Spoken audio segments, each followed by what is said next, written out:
Hello students, this is me Prashant Tripathi, your mentor for teaching and learning process. This is the last lecture of this lecture series for class 9th ICSE chemistry. This video is in collaboration with Infinite Sports Academy Lucknow. You can find the link on Instagram and Facebook for it. Today in this lecture we will be going to talk about the first topic, that is relative atomic mass or atomic weight. बच्चों हम लोग यहाँ पर देखते हैं कि जो atom होता है, एक एटम है, इसका हम डायरेक्टली वेट नहीं कर सकते हैं, ना हम केजी में वेट कर सकते हैं, ना हम एमजी में वेट कर सकते हैं, ना हम ग्राम में वेट कर सकते हैं। क्यों वेट नहीं कर सकते? बिकॉज ये एटम इज वेरी स्मॉल, ये बहुत ज्यादा छोटा होता है और स्मॉल होने की वजह से तो हम इसका वेट करते कैसे हैं? How do we weight it? तो बेटा इसका वेट हम ऐसे करते हैं कि हम कुछ स्टैंडर्ड एटम्स मान लेते हैं, कुछ स्टैंडर्ड एटम्स मान लेते हैं। अच्छा बेटा, स्टैंडर्ड एटम कहने का मतलब क्या है कि उसका मास कभी भी चेंज नहीं होगा और उसके ही बेसिस पे हम दूसरा मास निकालेंगे या दूसरे एटम का मास निकालेंगे। सो वो स्टैंडर्ड हम कभी चेंज नहीं करेंगे, उसके अकॉर्डिंग। जैसे आपने क्लास में देखते होंगे कि फर्स्ट आया बच्चा, उसके अकॉर्डिंग हम देखते हैं कि जो फर्स्ट आया है, फर्स्ट के अकॉर्डिंग कौन सेकंड आया है, कौन थर्ड आया है, कौन फोर्थ आया है। सो जो सबसे ज्यादा मार्क्स आए होंगे वो स्टैंडर्ड हो जाएगा, उसके according first second third fourth fifth हो जाएंगे। सेम एज इट इज यहाँ पर स्टैंडर्ड एटम माना जाता है और स्टैंडर्ड एटम जो सबसे पहले माना गया वो हाइड्रोजन एटम था और दूसरा एटम जो माना गया, जो हाइड्रोजन एटम किस लिए नहीं माना गया वो भी बताएंगे अभी। दूसरा एटम जो माना गया वो कार्बन माना गया और कार्बन माना गया तो कार्बन 12 माना गया। 12 क्या होता है? एटॉमिक नंबर होता है इसका। कार्बन 12 माना गया।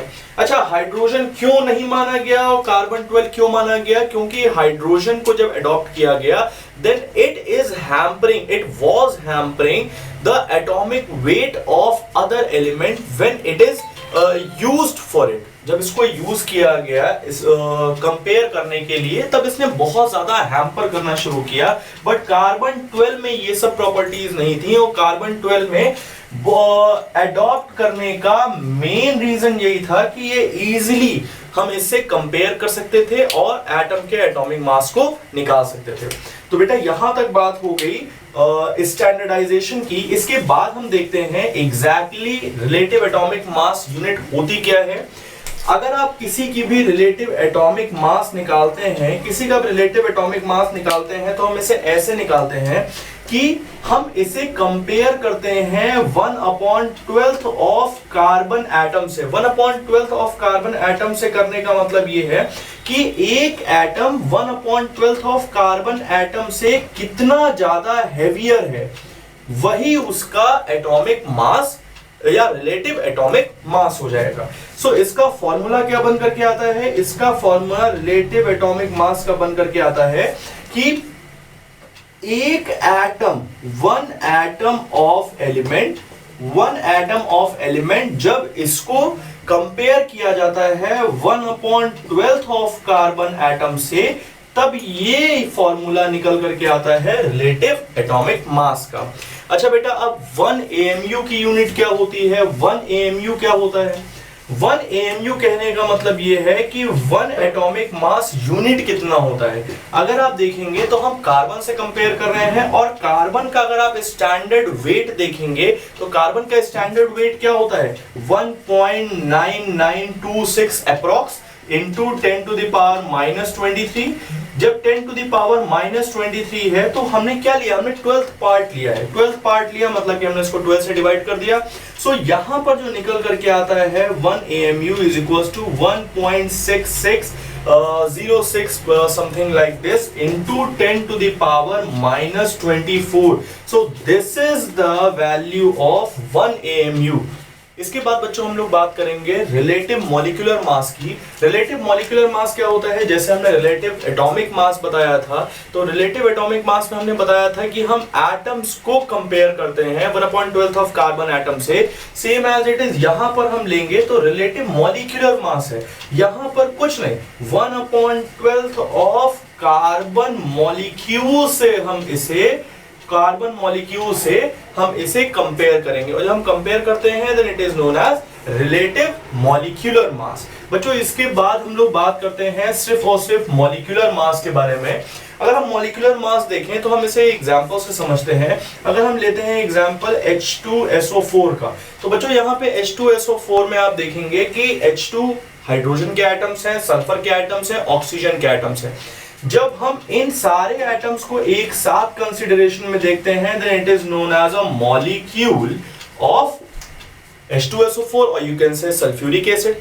तो जब बच्चों हम लोग यहां पर देखेंगे तो हम एक एक एटम का वेट सेपरेटली लेकर के और जितने भी एटम हैं उसके अकॉर्डिंग उसको मल्टीप्लाई करके जब हम ऐड करते हैं पूरा एक साथ, then it is known as molecular mass of that atom और molecular mass of that molecule. So बच्चों यहां पर देखते हैं हम, तो हाइड्रोजन में कितने एटम हैं? 2 एटम हैं, तो 2 into 1 that is molecular mass, sorry atomic mass of hydrogen atom. Sulphur की बात करते हैं तो सल्फर इज 32।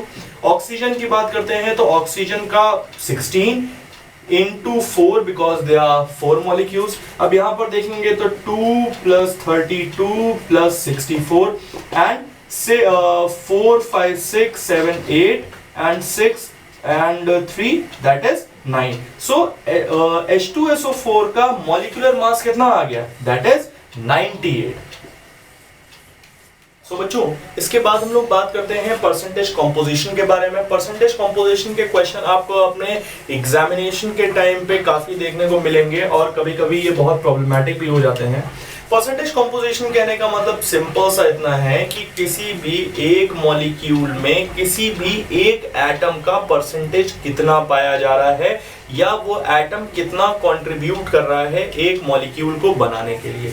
जैसे कि हम यहाँ पर देखते हैं, हम क्वेश्चन से ही लेते हैं। अगर हमने बोला कि it is a H2O molecule और इस H2O के मॉलिक्यूल में हाइड्रोजन का परसेंटेज कितना है जो पूरे मॉलिक्यूल में निकालेंगे हम, तो कैसे करेंगे बच्चों हम लोग? सबसे पहले यहाँ पर हम लोग निकालेंगे इसका मॉलिक्यूलर मास, और मॉलिक्यूलर मास निकालेंगे तो हाइड्रोजन का क्या हो जाएगा यहाँ पे 1 into 2, same as it is oxygen का क्या हो जाएगा यहाँ पे 16।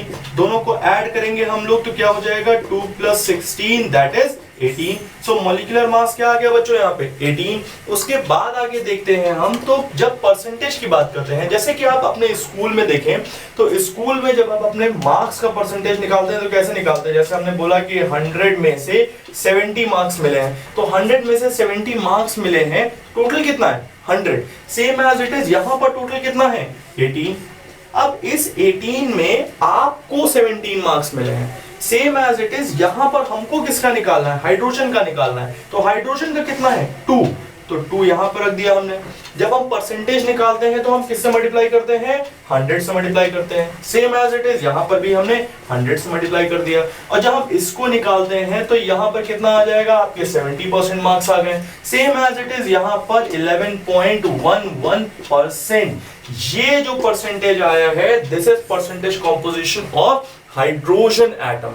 ये हाइड्रोजन एटम का कॉम्पोजिशन है, ये हाइड्रोजन एटम का परसेंटेज है, इतना परसेंट ही कंट्रीब्यूट कर रहा है in forming a complete molecule of water. इस तरह से आप और भी मॉलिक्यूल्स के कॉम्पोजिशन या परसेंटेज कॉम्पोजिशन निकाल सकते हैं। आई विश कि आप अलग अलग मॉलिक्यूल्स के परसेंटेज कॉम्पोजिशन मुझे निकाल करके कमेंट सेक्शन में दिखाएंगे।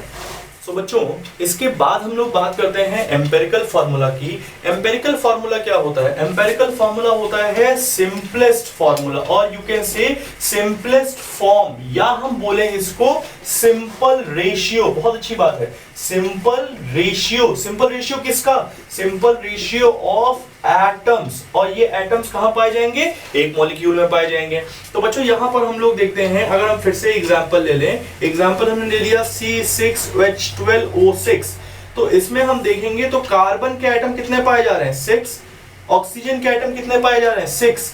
तो ये कार्बन के एटम हो गए 1 रेशियो में, ऑक्सीजन के एटम हो गए 1 रेशियो में। बट अगर आप देखेंगे तो हाइड्रोजन के एटम कितने पाए जा रहे हैं? इन दोनों से डबल, मतलब कि हाइड्रोजन के एटम हो गए 2 रेशियो में। तो एम्पिरिकल फार्मूला क्या बन गया इसका? CH2O। और यू कैन से इसका रेशियो क्या बन गया एटम का? 1:2:1।